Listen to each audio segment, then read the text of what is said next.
Welcome to the CEO of Destiny podcast, where you will find the tools to fulfill the purpose of your generation and wildly succeed in the marketplace. And now your host, Andre J. Benjamin. Talk about Immersed and kind of also talk about what's exciting about it so in Web 2, they baited a lot of people in with, talking about it in terms of gold rush, right? Like, oh, here's a gold rush. There's an opportunity for this. You can express yourself now. You can have a voice online. Now you're uploading into the economy rather than just kind of observing and, the Web 1, Web 2. But with Web 3, when it talks about the democratization of data and ownership and even the artists and the creatives having an opportunity to have more of a stake, can you give a little bit of insight as to why you formed Immersed and what problem you guys are solving and who your clients are? Talk a little bit about Techstars, but just kind of hit these areas because I would love to hear your insights about this.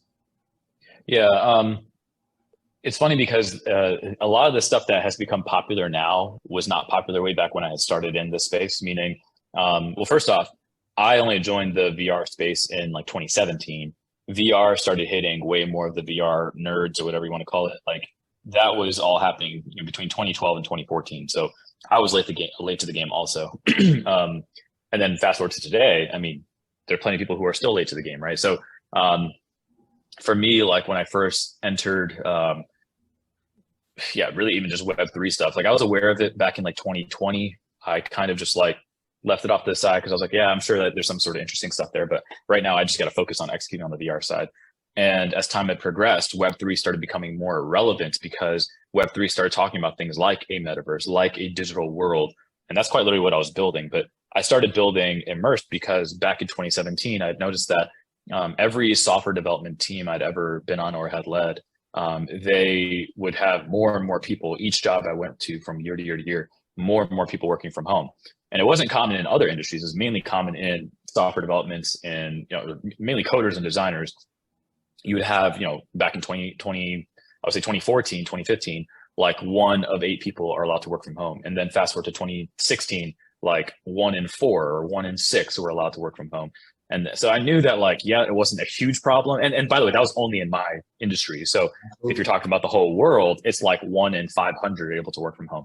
So, but the following year, 1 in 200, and the following year, 1 in 50. And it's like, you saw it was rampant. Yeah. And though it wasn't a common thing, I knew that in the future, if this trend were to continue, this is going to be a big problem actually, because every software development team I was on, people who were Skyping in back then, it just felt like they weren't even there. Like they were just like live streaming in. It's almost like, people will live stream into a concert or into a church service or whatever off of YouTube. They're not there though. And those who are actually there in person probably don't even realize those people exist. They're just like, maybe someone's watching us online or something. And likewise, I felt the same when I was in the conference room with my engineering team in person. There are people who were Skyping in. I was like, I don't even know who's on there. They're not talking. There's too much lag. Even if they do try to talk, they would like interject awkwardly at the wrong time because they had a 5-second delay or whatever. Exactly. And for them to be able to see what was on our computer screens, it was like a maybe 480p resolution. It was just like not good. And whereas in person we had, our 1K or 2K monitors that are decent resolution, multiple screens, our whiteboards, like we were all there present and we were effectively collaborating really, really well. Whereas those who are remote were disconnected, disengaged. They were just not part of the conversation. So I was like, all right, if this is going to become a bigger and bigger problem in the future, I want to start solving this now so that when that problem becomes an extremely crazy one that is like hurting everyone, let's figure out a way to have a solution ready for that. So I didn't know that COVID would hit. I didn't know that COVID or something like COVID would force everyone to work from home. So that was just sort of God's timing in that. And when COVID had hit, that's when Immersed started seeing a massive influx of eyeballs to our website, a massive influx of users trying to use our product. And as time has progressed and more companies, because you remember in the beginning of the COVID days, people were saying as if this thing was temporary. They're like, yeah, we're going to go back in 2 weeks, or then 2 weeks became 2 months, and then 2 months became a year. But not only that, like now that people are back in the office, even at that, it's now hybrid, where some people are back in the office. Yeah. Sorry, go ahead. No, I was going to say, absolutely. This is that. Yeah.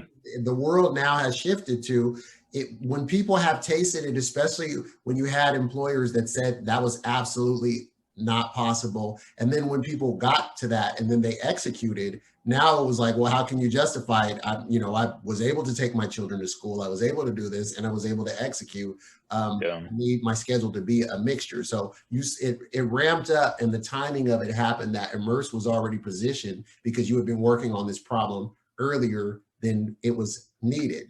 Yeah. And I would say all the time to our investors and just our users and our team, we don't want to build this thing when it's needed because it takes time to build it. We don't want to build it in response to any of this. We want to build it proactively and be ready for when it's time to then apply it. And so that, to be real, that's how Zoom blew up, right? Like before Zoom existed far beyond COVID, and it was not doing very well. But then when COVID hit, and everyone started optimizing for the best quality feed with the lowest bandwidth necessary, Zoom was the winner there. But before COVID, that wasn't necessary. Like before COVID, you could use Skype or Zoom or FaceTime, whatever, like, because it was general video conferencing. It wasn't for work.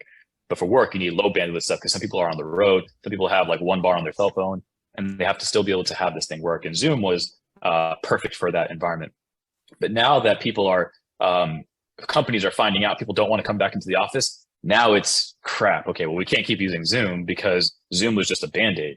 How do we solve the problem of us being in how do we solve the problem of getting people together in the same physical space, even though they're not there? That's where Immersed shines. And that's where AR, VR, like Zuckerberg just announced their professional headset, and Immersed is the #1 app on that professional headset. And so for me, it's like, man, thanks, man. Yeah. And I'm just like, man, praise the Lord that we worked on this so far long ago. And we wanted to really build a product that would make sense in the future. And the hard part is the patience. It's like everyone wants to have a SpaceX or a Tesla that's built overnight, which even Elon Musk took 15, 20 years to do that. So as far as what we're building now, man, the hope and prayer is that as we continue building this world moving forward, that Immersed would be able to make teams feel like they're not disconnected and disengaged. They won't make people feel like they're lonely, but instead they put on a pair of glasses. Five screens. I mean, we programmatically limit that. Technically, you could, if you have an M1 Mac, we could put 10 screens in there. It's just we don't want your headset to blow up because the headsets haven't caught up yet. But once Apple announces their headset next year, don't be surprised if Immersed unlocks 10 screens. And why did you get involved in Techstars and talk about crowdfunding and how that really, I mean, it's impressive. Like you guys had like the biggest one, not a very, little light. You guys kind of executed really well. Yes, we went through Techstars in 2017. That was mainly based, we even went in with a different idea. It wasn't even Immersed. And so we ended up pivoting to Immersed during the program. And the managing director said that we didn't get into the program because of our first idea. We got into the program because of the team. He was like, I knew this team's going to build something, so let me just invest in the people. And, we pivoted towards Immersed, and he was like, yep, that's the idea you got to build. Even though back then it made no sense to most people, but he saw the vision. Then the thing is, it was difficult for 3.5 years trying to find funding because most people didn't believe in us. And then when COVID hit, that's when I got a million texts saying, oh my gosh, this makes so much sense. And that's when I was like, all right, well, I guess we don't have to raise from VCs anymore because even everyday people want to invest. And so let me open up a crowdfunding campaign. And that's when summer 2020, we raised $2 million within 2 days through WeFunder.com. And that wasn't through WeFunders Network. It was just people were following Immersed, and we just forwarded them to our WeFunder page. And then we launched into the Oculus store, because before that we were kind of like a side-loaded app. Yeah, we got approved by Oculus to be in the store. Very quickly became the top non-gaming app in the Oculus store. Then December 2020, I was, by God's grace, I was part of Forbes 30 under 30, and so that brought way more angel investor eyeballs to our stuff. And then March 2021, so 3 months later, we opened up a second crowdfunding campaign, and that raised $8 million in 2 weeks. And both of those rounds broke records each time. So is it because you didn't see, there wasn't much buy-in from the B2B play that you went kind of straight to consumer? What's the reasoning behind it?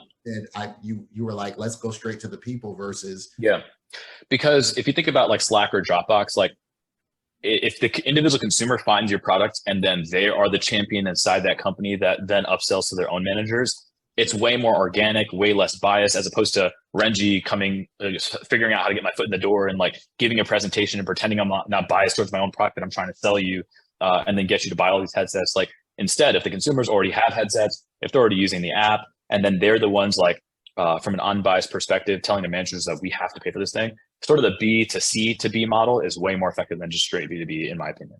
What would you say to people who are of the, you had this great encounter with your faith and you grew in it and you're at the place where you're at. What about those that are on the sidelines? What opportunities are there what encouragement would you have for people to reconsider or take a second look at the ability to shape, to be a developer, the ability to get in and to, play rather than kind of reactive, waiting to see what happens, about stepping in this time now? What do you see for the future of both the Web3, the open opportunities, the challenges that you think those would be poised to have character and integrity and, uphold the same values that you do in the scriptures? What would you say?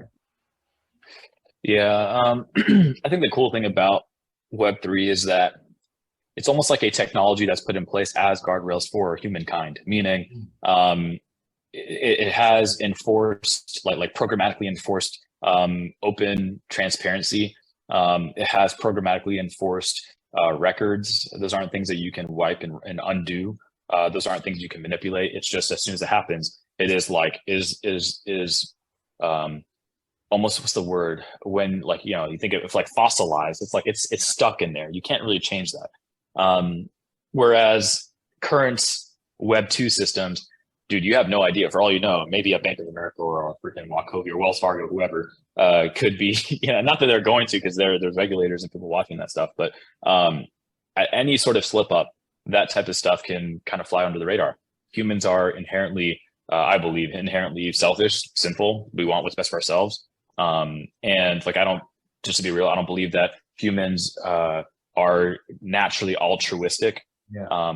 And allowing to have, or having technology put those guardrails in place so that humankind can flourish, I think it's good. And I think that has direct parallels to what we see in scripture, as far as like the Lord has put certain guardrails for us in regards to what is a life worth living. And we see things as like indulging in things that gratify our flesh. Like we see those things as like, oh, but we want those things. And like, why is God like locking me down and preventing me from doing these things?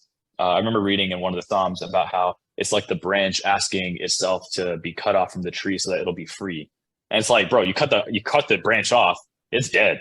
And so, yeah. And likewise, like you probably heard the analogy a million times of like a train on tracks is way more effective than a train on the ground, right? Having these sort of rails in which you can thrive, it's better than to, and obviously people will be like, well, yeah, well, I want to have an all-terrain vehicle where I can go anywhere. It doesn't matter, right? And it's like, you're missing the point. The point is living life left up to your own devices.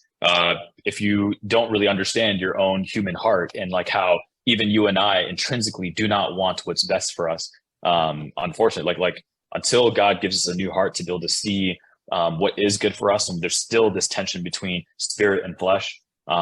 It's at the end of the day, like the hope is that the spirit wins out, and if you are part of his elect, then you are you are going to endure to the end. But the hard part is, how do you express to the rest of the world who doesn't necessarily believe in those things or necessarily care about those things, who inherently wants what their own flesh wants? It's hard because a lot of these sort of things that you see in scripture, as far as living a type of lifestyle of purpose and devotion to the Lord, it's like, to people that seems like it's a chain, and that's like, yeah, and they don't realize that they're actually chained to their own flesh right now. They're chained to things that do not satisfy fully, right? You might feel good that night, and then the next morning you feel like crap, and you just keep chasing the next thing, trying to find some sort of fulfillment, some sort of purpose, and you don't have that until you meet the Lord. Thank you for listening to today's episode. Do us a favor. If this was useful in any way for you, please go to iTunes and leave us a review. Reviews will allow others to easily discover the podcast. If you'd like more information and to receive a free download, Rediscover Your Destiny, go to ceoofdestiny.com. Thanks again, and tune in next time.